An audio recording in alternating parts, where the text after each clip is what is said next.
The Africa Cup of Nations is once again doing what African football does best, commanding global attention. But here, this AFCON isn't just being watched anymore, it's being studied. Over the weekend, the United States Federal Bureau of Investigation, the FBI, landed in Morocco. This week, they studied the host not for footballing talent, but for security, infrastructure and organization. An African football tournament drawing up lessons for the world's most powerful nation. That's a massive flip, especially for an AFCON edition that began under heavy scrutiny. This AFCON has truly had it all. There's been high-octane football, raw drama, unfiltered intensity, much of what we always expect from every edition, but with every passing match, the quality has only gone up. The tournament, though, hasn't been without its fair share of controversies. Earlier on, questions were raised over Morocco's hosting credentials. Low fan turnout in games, multiple layers of ticket screening, complaints over ticket availability, and growing anger over black market sales. Some fans, shockingly, were left outside stadiums despite having valid tickets. It wasn't the start Morocco would have wanted. But here's where the narrative truly shifts. Because instead of collapsing under criticism, Morocco has responded. A delegation from the FBI toured the Grand Stade Hassan Stadium, one of the venues hosting the AFCON matches, and the feedback, the Americans were impressed. Impressed by the security systems in place, the crowd control mechanisms being executed, and the technological integration that's being seen inside the stadium. Now, why does this matter? For two very important reasons. Here's reason number one. When one of the most influential countries in the world comes to Africa to learn, that's a moment of validation. Not that Africa needs that, but this is for the world to finally see what Africa has been trying to show all along. And let's be honest, the United States does not have a history of seamless hosting of large-scale multi-nation football tournaments. Take a look at what I mean.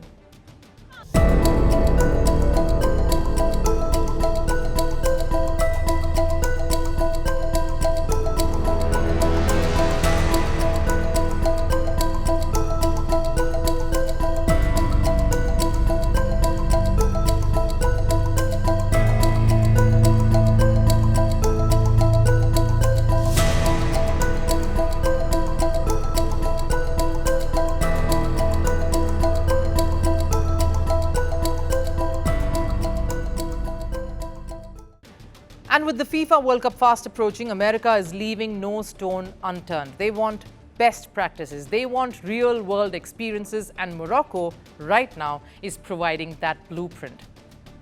Let's go to reason number two. Morocco has been under the microscope. Yes, their football has surged dramatically, but their organization has faced criticism.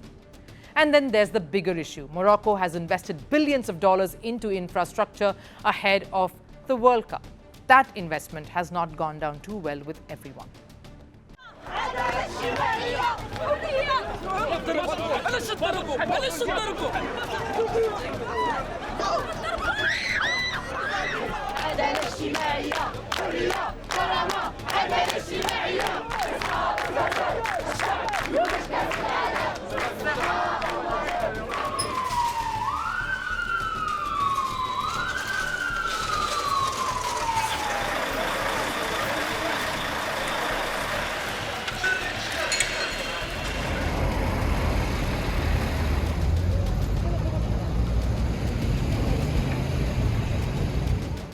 Young people are demanding schools and hospitals. What they are asking for is not impossible. These are necessities in Morocco. How can the authorities not understand this? Where is the government in all this? Where is Akanosh, who does nothing but talk?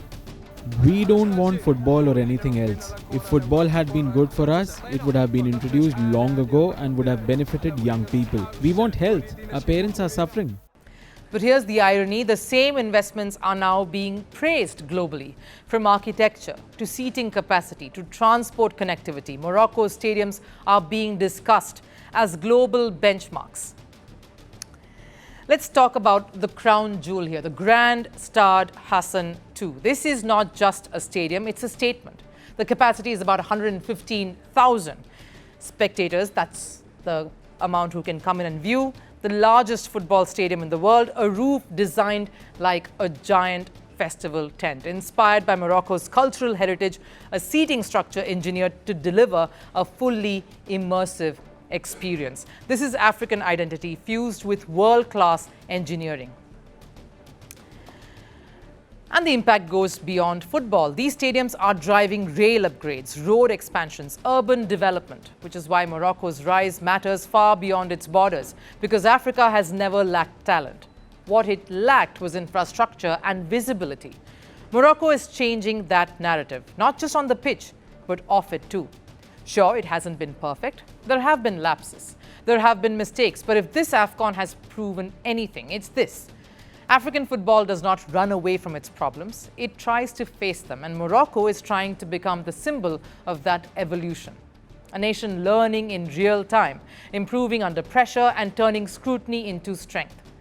The FBI's visit isn't just a headline. It's a message. Africa is no longer just participating in global football. It is trying to shape it. Morocco's AFCON journey tells us one thing loud and clear. Respect is no longer demanded. It is earned. The world doesn't fit in boxes, so why should your news?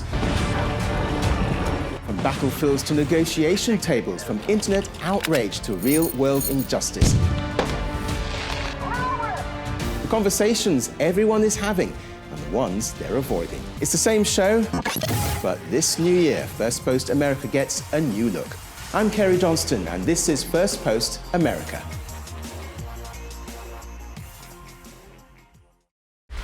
Want the facts? The latest developments? News that gets straight to the point. Well, we've got all three just for you. This is Firstpost Live, a brand new show, your window into what really matters. Don't miss it.